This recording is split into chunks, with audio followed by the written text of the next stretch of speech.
नमस्कार, आपका शहर में स्वागत है। मैं हूं आपके साथ अमृत तिवारी। शहडोल में कांग्रेस की एक सभा को संबोधित करने पहुंचे कांग्रेस के पूर्व अध्यक्ष और सांसद राहुल गांधी को उस वक्त परेशानियों का सामना करना पड़ा जब उनके हेलीकॉप्टर का फ्यूल खत्म हो गया। कांग्रेस प्रदेश अध्यक्ष जीतू पटवारी ने कहा कि मौसम खराब होने और फ्यूल टैंकर के वक्त पर नहीं पहुंच पाने की वजह से राहुल गांधी शहडोल में ही रात्रि विश्राम करेंगे।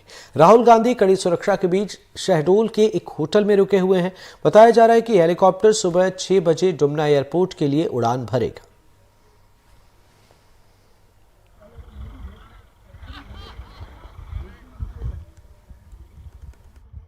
राहुल जी, आज जो एकदम से मौसम बिगड़ा और पानी गिरा, उससे फ्यूल आने में थोड़ी डिले हुआ और अब चोपर उड़ नहीं पाएगा क्योंकि वेदर खराब है, पायलट ने कहा है।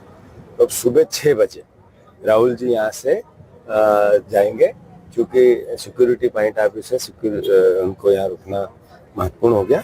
और मैं मानता हूँ कि एक इतनी सरलता उनके अपने जीवन की आज देखने को मिली। मैं अद्भुत उनसे प्रभावित हुआ ऐसे समय कि जैसे ही उनने सिक्योरिटी ने कहा तो उन्होंने कहा कर क्या सकते हैं, अगर वेदर खराब है तो रुकना पड़ेगा, तो रुके। नाइट हाल्ट कर रहे हैं वो? हाँ, नाइट हाल्ट शहडोल में करेंगे। इंदौर पुलिस ने रविवार को शहडोल की धनपुरी नगर पालिका के सीएमओ प्रभात बरकड़े को गिरफ्तार कर लिया। प्रभात बरकड़े पर नीट की तैयारी कर रही छात्रा से दुष्कर्म का आरोप है। पीड़ित ने 23 मार्च को इंदौर के MIG थाने में FIR दर्ज कराई थी। पुलिस जब आरोपी अधिकारी को गिरफ्तार करने पहुंची, उस वक्त वे धनपुरी के एक ग्राउंड में क्रिकेट खेल रहे थे। पुलिस ने उन्हें वहीं से गिरफ्तार कर लिया और फिर इंदौर लेकर आई। पुलिस ने बताया कि मामला तब का है जब सीएमओ प्रभात बरकड़े इंदौर में रहकर पढ़ाई कर रहे थे। 2021 में वे छात्रा से मिले थे, तब छात्रा की उम्र 16 साल थी। मार्च महीने में एक मुकदमा पंजीबद्ध हुआ था जिसमें एक नाबालिग पीड़िता के साथ में एक व्यक्ति के द्वारा उसको शादी का प्रॉमिस करने के बाद में लगातार उसका शारीरिक शोषण किया गया था। इसके पश्चात जब पीड़िता के द्वारा शादी करने के लिए बोला गया तो उसने शादी करने से मना किया।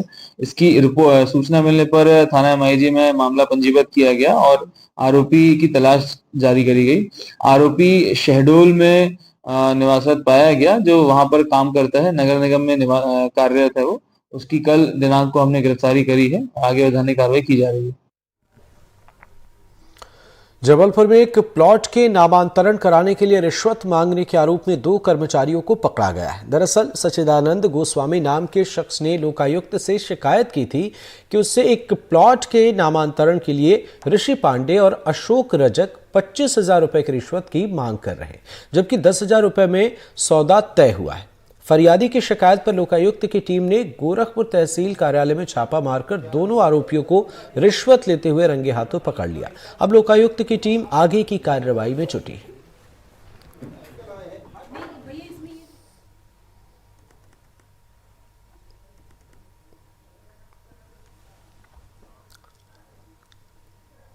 बेमेतरा में बड़ी तादाद में महिलाएं कलेक्ट्रेट पहुंची और अपना विरोध जताया। महिलाएं इलाके में बनाई जा रही स्पंज आयरन फैक्ट्री से नाराज हैं। महिलाओं का कहना है कि बेमेतरा कृषि प्रधान जिला है, ऐसे में वहां कोई कृषि आधारित फैक्ट्री लगाई जाती तो उनका वे स्वागत करते, लेकिन वहां प्रदूषण फैलाने वाली फैक्ट्री लगाई जा रही। महिलाओं ने कहा कि जन सुनवाई में सभी ग्रामीणों ने फैक्ट्री का विरोध किया था, बावजूद इसके फैक्ट्री बनाई जा रही है। नाराज महिलाओं से बात की हमारे संवाददाता सुजीत शर्मा ने। बेमेतरा विधानसभा क्षेत्र के अंतर्गत आने वाले ग्राम पंचायत सरदा में स्पंज आयरन फैक्ट्री का लगातार विरोध हो रहा है। आज फिर गांव की सैकड़ों महिलाएं बेमेतरा कलेक्ट्रेट पहुंची हैं। आइए जानते हैं कि आखिर वहां फैक्ट्री का विरोध क्यों है, किस बात को लेकर विरोध कर रहे हैं, क्या हो गया है। कंपनी नहीं खुलना चाहिए, हमारे गांव में धुआं वाले कंपनी खुलना चाहिए। पोखर से हर कोई नुकसान है, फसल ला नुकसान है, खेती बाड़ी ला नुकसान है, हमारे लोग लेकर नुकसान है, हम उमर ला नुकसान है। ओकरे स्थिति हम आवेदन देबार कलेक्टर ऑफिस है, कंपनी बंद करवा दे रहा। कंपनी क्या फिर से शुरू हो गया, क्या हो गया है। हाँ, कंपनी फिर से स्टार्ट हो गया काम। क्या कर रहे हैं लोग? लोग अभी ना बाउंड्री घेर रहे हैं, उसके बाद और आगे काम करेंगे। क्या चाहते हैं, क्या होना चाहिए? कंपनी बंद होना चाहिए। क्यों, क्या हो जाएगा? धुआं वाले कंपनी नहीं होना चाहिए। धुआं से हमारे देश, हमारे गांव, आसपास का मतलब पूरा प्रदूषण हो जाएंगे। और हमारे 52 लाख से जो पानी सप्लायर होते हैं नदी से, वो यहाँ जिला बेमेतरा में और आसपास के 50 गांव में जाते हैं। प्लस हमारे गांव की व्यक्ति को तो नुकसान होगा ही होगा, प्लस इस बेमेतरा जिले के आसपास के पूरा 50 गांव को नुकसान होगा वो पानी पीने से। सरपंच सचिव ने तो एनओसी दिया होगा, तो फिर आप लोग उस समय विरोध नहीं किए थे? किए थे, फिर भी नहीं माना। आप क्या चाहती हैं? कंपनी नहीं बनना चाहिए। विरोध किए थे पर हम लोगों को तो पता नहीं था ना, उन लोग तो अंदर ही दिए थे ना एनओसी, हम लोग को जानकारी होता तो हम लोग कुछ करते। प्लस हमारे जो विधायक जी है वो भी ना चुनाव से पहले घोषणा पत्र में लिखे थे कि जब मैं जीतूंगा तो अपना ये बंद कर दूंगा स्टील प्लांट करके, पर वो भी ना अपना वादा पूरा नहीं किए। अभी तक विधायक आए कि नहीं आपके गांव में? कभी नहीं आया, एक दिन भी नहीं आया विधायक हमारे गांव में। क्या बोलते हैं विधायक? ज्यादा तो बात ही नहीं करते, क्या बोलेगा विधायक, फोन ही नहीं उठाता है। कोई लोग फोन करता है तो विधायक वाला फिर चुप बैठ गए, कुछ मदद नहीं कर रहे हमारा देश का, हमारे गांव का। तो ये देखते हैं यहाँ की महिलाएं, जिनका साफ कहना है कि जनप्रतिनिधि जिनको चुने हैं वो भी अब बात नहीं सुन रहे हैं और हमारे गांव में फैक्ट्री नहीं खुलनी चाहिए, क्योंकि स्पंज आयरन फैक्ट्री खुलने से वातावरण प्रदूषित होगा। हालांकि गांव की महिलाओं से एक बात जरूर कहा था कि कृषि आधारित उद्योग लगाया जाए तो उसका स्वागत है, लेकिन स्पंज आयरन फैक्ट्री से प्रदूषण होगा, इसी बात का विरोध करने के लिए वो पहुंचे हुए हैं। सुजीत शर्मा, एनडीटीवी, बेमेतरा। इंदौर में आईपीएल में सट्टा लगा रहे 5 आरोपियों को पुलिस ने गिरफ्तार किया है। आरोपियों से 7 मोबाइल, सिम कार्ड और हिसाब की डायरी जब्त की गई। आरोपी शिवपुरी से इंदौर आकर आईपीएल में सट्टा लगा रहे थे। ये कार्रवाई इंदौर की लसोड़िया थाना पुलिस ने की।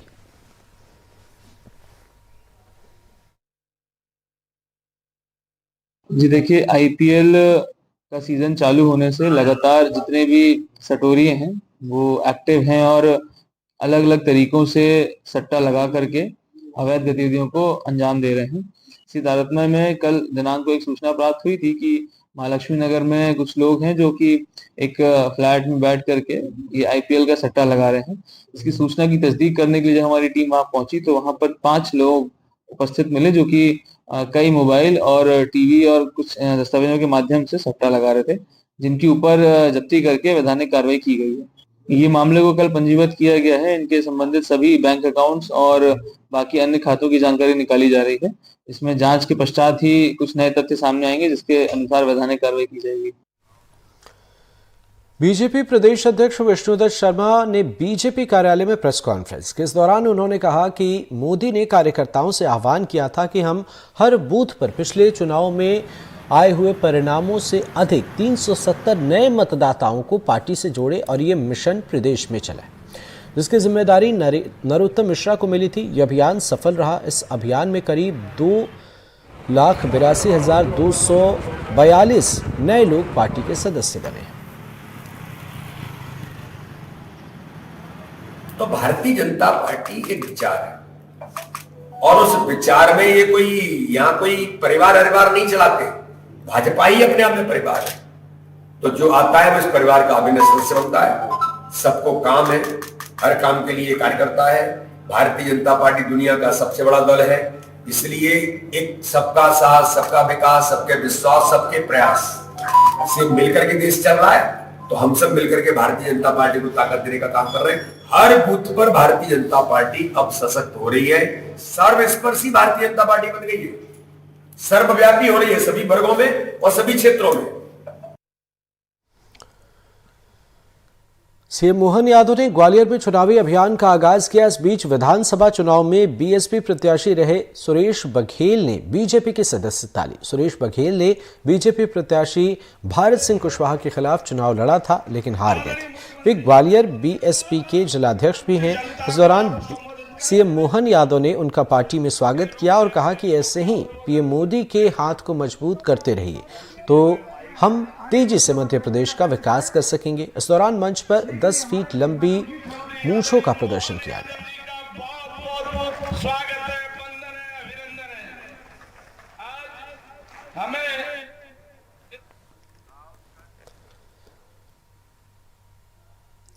ग्वालियर में बदमाशों के हौसले बुलंद हैं। यहाँ दबंगों ने ग्रामीणों का रास्ता रोकने के लिए खाई खोद दी, जिससे ग्रामीण परेशान हैं। इसलिए अब ग्रामीणों ने रास्ता नहीं तो वोट नहीं का ऐलान किया है। दर्जनों गांवों को जोड़ने वाला मुख्य मार्ग जेसीबी से खोद दिया गया, उसे अवरुद्ध कर दिया गया। तस्वीरें आपको दिखा रहे हैं और ग्रामीण लोकसभा चुनाव में वोट बहिष्कार की बात कह रहे हैं।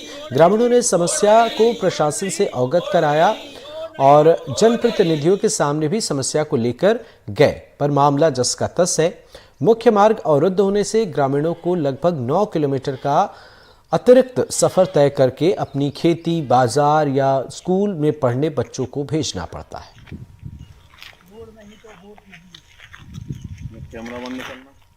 पूरा पनी बनी हुई है और रोड भी पुराना बना हुआ है। उसको तोड़ने के बाबत हम ये बहिष्कार करने का विचार कर रहे हैं। किसने तोड़ा ये रोड? ये रोड अपने मिल्की सिंह है, यहाँ सद बगल में है, वो रहते हैं, उन्होंने इस रोड को तोड़ा और उन्होंने इसको खुदाई की है। इस क्षेत्र में कई किसान हैं धोनी के, और इनकी फसल जो है अगर ये नहीं बनी तो ये 9-10 किलोमीटर चक्कर लगा के आएंगे।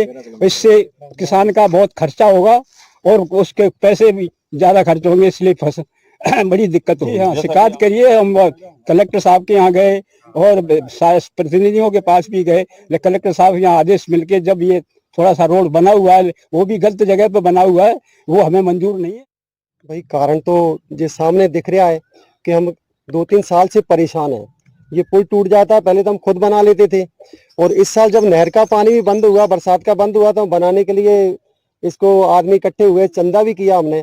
तो यहाँ एक मलकीत सिंह रहते हैं, पंजाबी हैं, तो उन्होंने इसका जो है कह दिया कि यहाँ कोई भी बनाने के लिए आएगा तो हम गोली मार देंगे। मैं विधायक जी से भी मिला तो उन्होंने तो मेरी तरफ आंखें मिला के बात भी नहीं की। तो हम तो जैसे भारत सिंह कुशवाहा को मिलने गए तो वहां भी हम मिले, तो जब बातचीत करी तो उन्होंने भी हमारी तरफ जो ऐसा इशारा किया कि हम इसके लिए कुछ नहीं कर पाएंगे। तो हमें तो फिर ये सोचना पड़ा कि सिंधिया जी आएंगे तो उनके साथ हैं, तो अभी तो हम जाते हैं, हम तो चुनाव में वोट ही नहीं करेंगे। लोकसभा चुनाव से पहले सियासी दलों के प्रत्याशी जनता का समर्थन जुटाने की हर संभव कोशिश में जुटे हुए हैं। ऐसी ही एक खबर इंदौर से सामने आई, जहां इमोजी लाइन में नगर निगम की कार्रवाई का विरोध करने कांग्रेस प्रत्याशी अक्षय कांति बम पहुंचे। दरअसल नगर निगम की टीम जिला प्रशासन और पुलिस के साथ इमोजी लाइन में पूर्व सैनिकों की 110 घरों को तोड़ने के लिए पहुंची थी, जिसका स्थानीय लोगों ने विरोध शुरू कर दिया। और जैसे ही इस बात की जानकारी कांग्रेस प्रत्याशी को लगी, वे भी मौके पर पहुंच गए और कार्रवाई का विरोध करने लगे। अक्षय कांति बम का आरोप है कि जानबूझकर निगम ने इन लोगों को शनिवार के दिन नोटिस दिया ताकि वे कोर्ट न जा सके, और अब वे मकानों को तोड़ने पहुंच गए। वही अधिकारियों का कहना है कि जिन लोगों के मकान तोड़े जा रहे हैं उनके पास जमीन के मालिकाना हक नहीं है। माननीय न्यायालय के द्वारा ये डिसाइड किया गया है कि कोई भूमि स्वामित्व अधिकार नहीं है, और लॉफुल तरीके से जो नियम है उसके हिसाब से बेदखली की जा सकती है। बेदखली की कार्रवाई की गई, 6 महीने तक कार्रवाई चली तहसील कोर्ट में, जिसमें पूरे पक्ष दोनों को सुना गया, क्रॉस एग्जामिनेशन हुआ और एक विधिवत निर्णय लिया गया कि हटाए जाएंगे। 4 घर हैं जिसमें एक घर खाली है और 3 घर ऑक्यूपाइड थे। नोटिस दिया गया, समय दिया गया, और उसके बाद फिर आज की ये कार्रवाई करी गई है। लेकिन ये देखते हुए कि लोग वहाँ रह रहे हैं और उन्हें और समय चाहिए है, तो थोड़ा और समय उनको दिया जा रहा है ताकि वो अपना सामान और अपना जगह कर लें। जितने भी 4 घर यहाँ पर थे उन सभी को ऑलरेडी पीएम आवास में आवास दिया जा चुका है। हिरासत में किसी को नहीं लिया गया। जो लोग वादा उत्पन्न कर रहे थे शासकीय कार्य में, उनको बस साइड में ही रखा गया, कोई किसी की हिरासत नहीं। मतदाताओं की सुविधा और मतदान को आसान बनाने के लिए चुनाव आयोग तमाम कोशिशें कर रहा है। मतदाता ज्यादा से ज्यादा चुनाव में भाग लें, इसके लिए चुनाव आयोग बुजुर्ग और दिव्यांग मतदाताओं के घर जाकर मतदान करा रहा है। लेकिन गरियाबंद में हान में मतदान केंद्र नहीं बनने की वजह से कोसुमकानी गांव के लोगों ने मतदान में वोट बहिष्कार का ऐलान किया है। लोगों का आरोप है कि वे 1 दशक से गांव में मतदान केंद्र बनाने की मांग कर रहे हैं, लेकिन आज तक मतदान केंद्र नहीं बनाया गया, जिसके चलते वे मतदान का बहिष्कार करेंगे।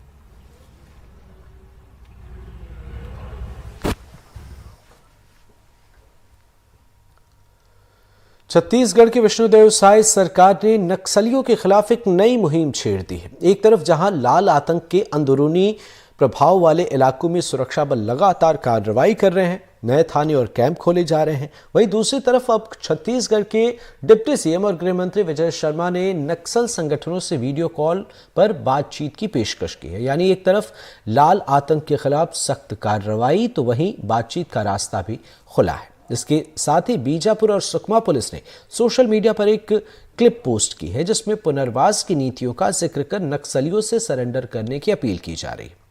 पोस्ट में पुलिस और प्रशासन के आला अधिकारियों के नंबर भी दिए गए।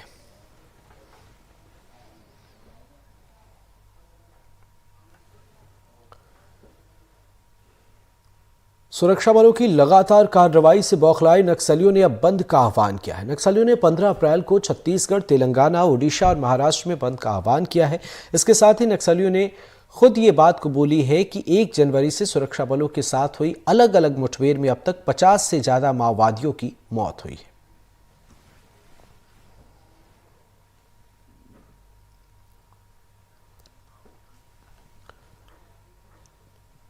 पत्थर समझकर देसी बम को उठाना एक बच्चे को भारी पड़ गया। दरअसल खुलखमा गांव का एक 13 साल का बच्चा विकास कोरी वन क्षेत्र में महुआ चुनने के लिए गया था। महुआ चुनने के दौरान उसे एक पत्थर जैसे आकार का बम दिखा। नासमझी में उसने उसे उठा लिया, लेकिन अचानक बम फट गया और बच्चा जख्मी हो गया। बच्चे के बाएं हाथ की एक उंगली उड़ गई, जिसके बाद उसे इलाज के लिए अस्पताल में भर्ती कराया गया घायल अवस्था में, और प्राथमिक स्वास्थ्य केंद्र रामनगर में बच्चे का इलाज जारी है। बच्चे की हालत खतरे से बाहर।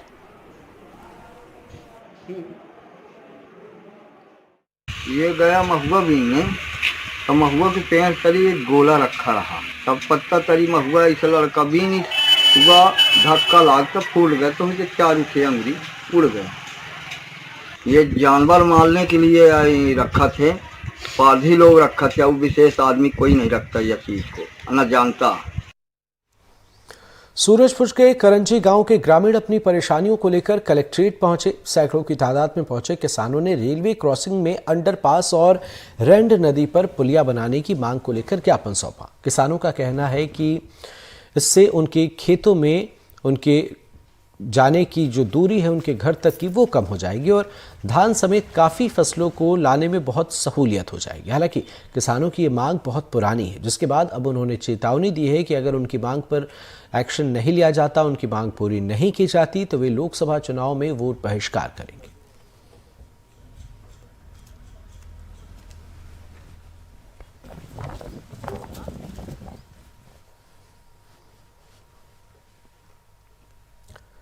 ग्वालियर के आदित्यपुरम इलाके में एक 14 साल के किशोर को डांटने से वो इतना नाराज हो गया कि वो घर छोड़कर चला गया। दरअसल राज नाम के किशोर को पढ़ाई करने के लिए उसके बड़े भाई ने फटकार लगाई, जिसके बाद किशोर घूमने का बहाना बनाकर घर से भाग गया। परिजनों ने बच्चे की तलाश की। जब बच्चा कहीं नहीं मिला तो परिजनों ने पुलिस से शिकायत की। फिलहाल पुलिस बच्चे की जांच कर रही। तो बच्चे की खोज जारी है। प्रशासन से मामले की शिकायत की गई है। पुलिस की टीम मामले की जांच कर रही।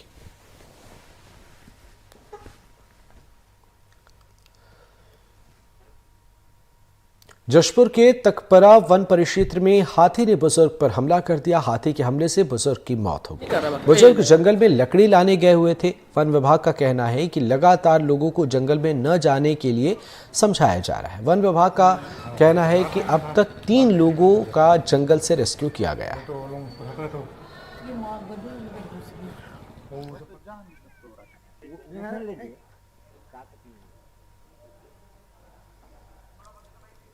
तो तस्वीरें आपको दिखा रहे हैं। जशपुर की तस्वीर, हाथी के हमले में बुजुर्ग की मौत हो गई है। दूसरी तरफ वन विभाग की तरफ से लगातार लोगों से अपील की जा रही है। वन विभाग का कहना है कि जंगलों में न जाएं, मुश्किल आ सकती है। और यहाँ पर इस मामले में जो बुजुर्ग हैं वे गए हुए थे जंगली इलाके में लकड़ी लाने, जहाँ पर उनकी मौत हो गई। दूसरी ये तस्वीर आपको जो हम दिखा रहे हैं, ये रिहायशी इलाके में हाथी के घुसने की है, जिससे लोगों को मुश्किलों का सामना करना पड़ा। तो वन विभाग के सामने कहीं ना कहीं कई चुनौतियां हैं और उन तमाम चुनौतियों से मुकाबला करना है। सीहोर के बुधनी में ट्राइडेंट कंपनी से जुड़े वन परिक्षेत्र में बाघ का मूवमेंट देखा गया। ट्राइडेंट कंपनी के सीसीटीवी में बाघ की तस्वीरें कैद हुई हैं। बाघ की मूवमेंट के बाद से ग्रामीणों के बीच दहशत का माहौल है। वन विभाग ने लोगों से सतर्क रहने की अपील की।